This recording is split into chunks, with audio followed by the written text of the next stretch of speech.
the city did a greenhouse gas inventory that looked at our emissions across the city. And we learned that 35% of our greenhouse gas emissions come from building energy use. In June of 2019, the city passed an energy and water benchmarking ordinance.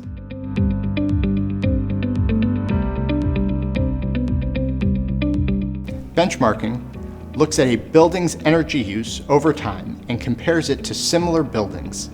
This gives an inventory and lets a building owner know how that building is performing compared to other similar buildings. That is a key part of what benchmarking helps accomplish, because benchmarking allows those owners to know that there are opportunities for energy and dollar savings. Benchmarking in general, you learn how you're doing. You don't know what you don't know until you start to measure yourself. And when you measure yourself, you need to measure it against something, and that's where benchmarking comes into play.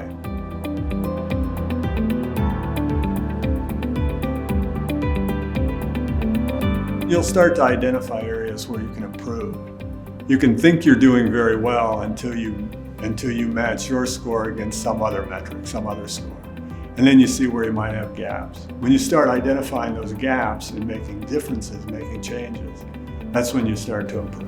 It's important that we know how we perform, and it's about we're benchmarking our city buildings, and we'd like to have all the owners of buildings in the city of Des Moines, and in this case, those 25,000 square feet and larger.